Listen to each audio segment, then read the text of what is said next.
மீசான் டிவியின் தமிழ் பேசும் உறவுகளை அன்போடு வரவேற்றுக் கொள்கிறோம்.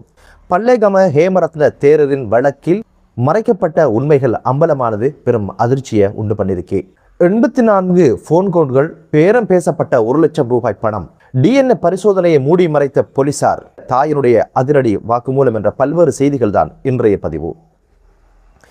பல்லேகம ஹேமரத்ன தேரருடைய வழக்கு நேற்றைய தினம் அனுராதபுர நீதவான் நீதிமன்றத்தில் விசாரணைக்காக எடுத்துக்கொள்ளப்பட்டது. தேரர் தேசிய வைத்தியசாலையிலிருந்து சிறைச்சாலைக்கு மாற்றப்பட்டு சிறைச்சாலையில் இருந்து சிறைச்சாலை அதிகாரிகளினூடாக நேற்றைய தினம் நீதவான் நீதிமன்றத்தை வந்தடைஞ்சாங்க.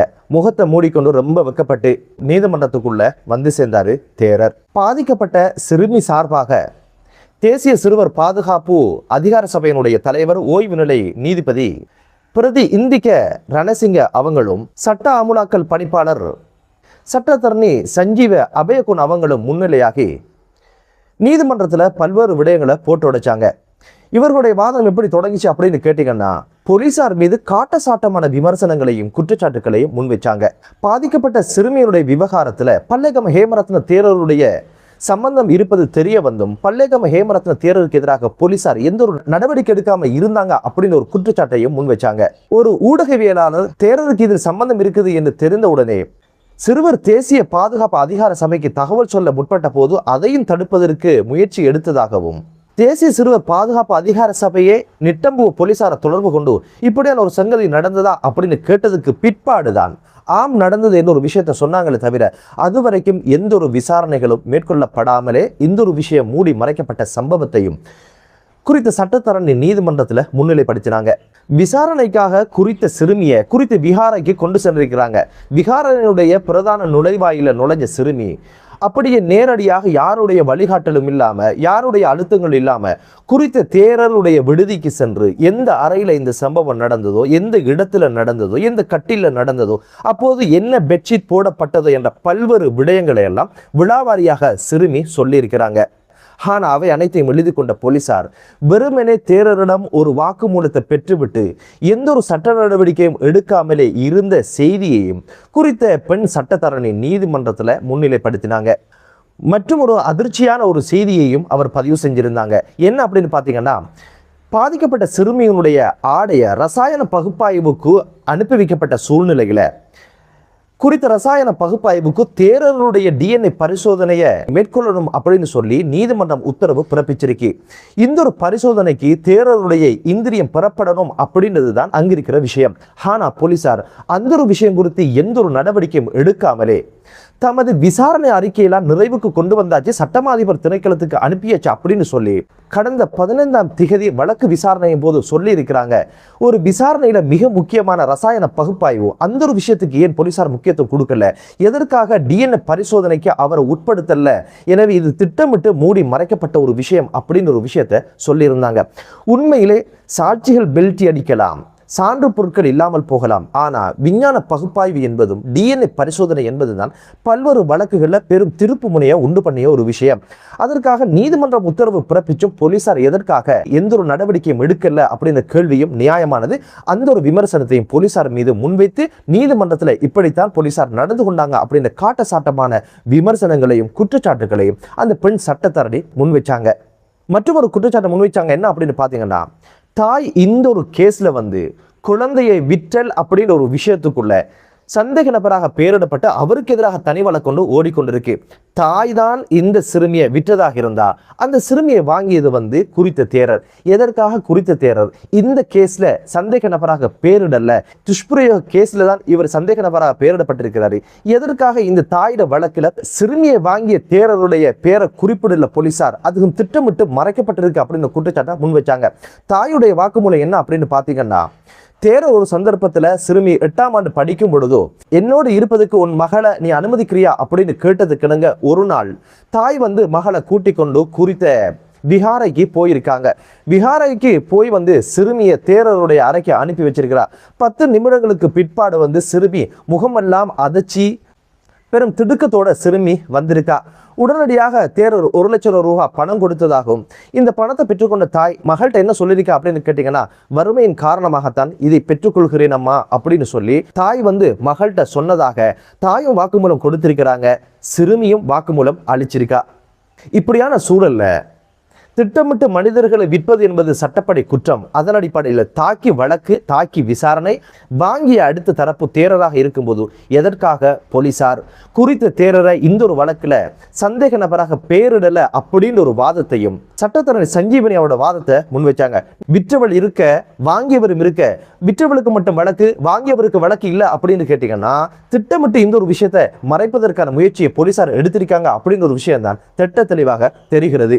சட்டத்தரணி சஞ்சீவனி மேலும் என்ன சொன்னாங்க அப்படின்னு கேட்டீங்கன்னா, குறித்த தேரருடைய மற்றும் சிறுமியுடைய போன்ல சிறுமியின் தொலைபேசிக்கும் தேரருடைய தொலைபேசிக்கும் இடையில 84 தொலைபேசி உரையாடல்கள் இடம்பெற்றிருக்கு.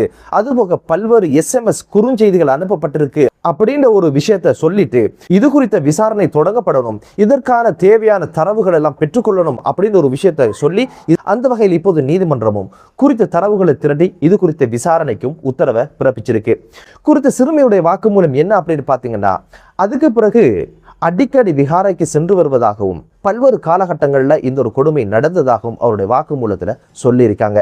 சிறுமி சார்பாக முன்னிலையான சட்டத்தரணிகள் என்ன கோரிக்கையை முன்வைச்சாங்க அப்படின்னு கேட்டீங்கன்னா, நிட்டம்பு போலீசார் மீது தமக்கு நம்பிக்கை இல்லை, இந்த ஒரு விசாரணை சுயாதீனமாக இருக்கும் என்பதில் எமக்கு பாரிய சந்தேகம் இருப்பதனால உடனடியாக குறித்த விசாரணையை தேசிய சிறுவர் பாதுகாப்பு அதிகார சபையினுடைய புலனாய்வு பிரிவிடம் ஒப்படைக்கும்படி கேட்டதுக்கிணங்க நீதிமன்றம் அதற்கான உத்தரவை பிறப்பிச்சு, போதுமையா உங்களோட விசாரணை, போதுமையா உங்களுடைய நீதி நியாயம், போதுமையா உங்களோட நீதி தர்மம் அப்படின்ற மாதிரி இப்போது குறித்த பிரிவுக்கோ இந்த ஒரு விசாரணையை நீதிமன்றம் மாற்றும்படி உத்தரவையும் பிறப்பிச்சிருப்பது ஆரோக்கியமான விடயம். மற்றும் ஒரு ரகசியமும் கசிஞ்சிருக்கு. அது என்ன அப்படின்னு பார்த்தீங்கன்னா, குறித்த சிறுமிக்காக சட்டமா அதிபர் திணைக்களத்திலிருந்து ஒரு சட்டத்தரணி முன்னடையாவதற்கான தயார் நிலையில் இருந்த போது இறுதி நேரத்தில் ஏதோ அரசியல் அழுத்தங்களின் காரணமாக அவர் முன்னிலையாகாமல் பின்வாங்கிய சம்பவம் பதிவாகி இருக்கு.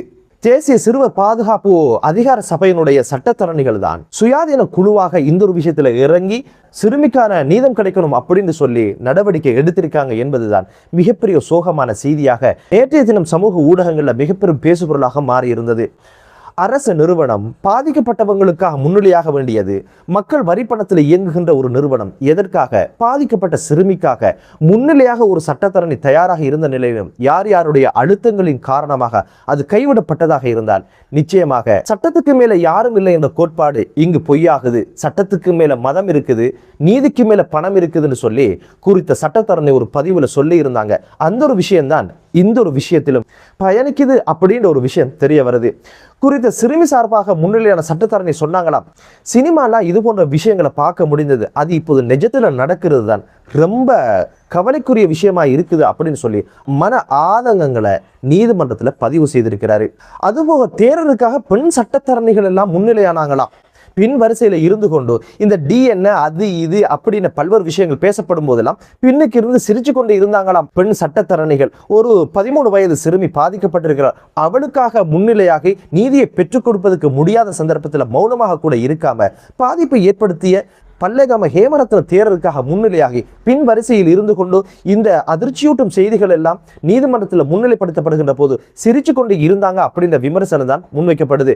பணம் என்றால் பிணமும் வாய் திறக்கும், எங்க பணம் கிடைக்குதோ அங்க நீதி தர்மம் அதெல்லாம் கருத்துல கொள்ளாம வாயை பொழந்துட்டு வாரதுதான் இதுவரைக்கும் நாங்க பார்த்த சரித்திரங்களும் கன்றாவிகளும். குறித்த தேரர் 2019ஆம் ஆண்டு தனக்கு இருதய சத்திர சிகிச்சை செய்ததன் காரணமாக எழும்ப முடியாது, நடக்க முடியாது, நகர முடியாது அப்படின்னு சொல்லித்தான் நவலோக வைத்தியசாலையில சிகிச்சை பெற்று வந்தாரு. தேசிய வைத்தியசாலைக்கு மாற்றப்பட்டது இப்படின்னு சொல்லி கட்டிலிருந்து அசைய முடியாத சூழ்நிலை இருப்பதாகத்தான் குறித்த தேரருடைய நிலைமை இருந்த சூழ்நிலையில தான் இப்போது வைத்திய பேராசிரியர் கிளிஃபோர்ட் பெரேரா தலைமையிலான 6 வைத்தியர்கள் கொண்ட குழு குறித்த தேரருடைய வைத்திய அறிக்கையை சமர்ப்பிச்சிருக்காங்க.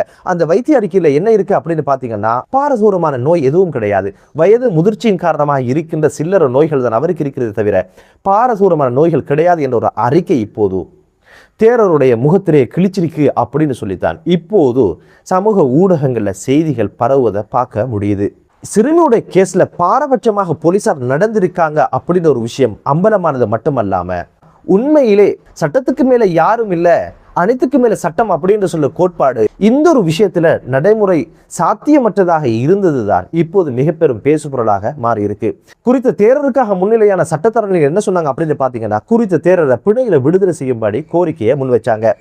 அனைத்தையும் கருத்தில் கொண்ட நீதிபதி பல்வேறு நிபந்தனைகளை முன்வச்சுத்தான் தேரருக்கு பிணையை வழங்கினாங்க. 1 லட்சம் ரொக்கப்பணம் மற்றும் 50 லட்சம் ரூபாய் பெறுமதியான 2 சரீர பிணையிலும் வெளிநாட்டு பயண தடை என்ற நிபந்தனையின் அடிப்படையில் இந்த வழக்கின் சாட்சியங்களை மிரட்டக்கூடாது என்ற பல்வேறு நிபந்தனைகளை முன்வச்சுத்தான் குறித்த தேரருக்கு நேற்றைய தினம் பிணை கிடைத்தது. இந்த பிணைக்காகத்தான் சட்டத்தரணிகள் போராடினாங்க போல இருக்கு. அந்த ஒரு விஷயமும் நடந்து முடிஞ்சிருக்கு. என்னதான் இருந்தாலும் இந்த ஒரு விஷயத்துல சிறுமிக்கான நியாயத்தை பெற்றுக் கொடுக்கணும் அப்படின்னு சொல்லி இதற்காக போராடிய சட்டத்தரணிகள் மற்றும் சமூக செயற்பாட்டாளர்கள் அதுபோக ஊடகவியலாளர் அனைவருக்கும் நன்றியை தெரிவித்துக் கொண்டு இந்த ஒரு கேஸ்ல நிச்சயமாக முறையான விசாரணைகள் மேற்கொள்ளப்பட்டு இதுக்கு பின்னால் இருந்து செயற்பட்ட அனைத்து குற்றவாளிகளுக்கும் தண்டனை கிடைக்கட்டும், சிறுவர்களுடைய பாதுகாப்பை உறுதிப்படுத்துகின்ற ஒரு சூழல் உருவாகட்டும் என்ற பிரார்த்தனையோடு மற்றொரு காணொலியிலே உங்கள் அனைவரையும் சந்திக்கும் வரை விடைபெறுகிறேன். நன்றி.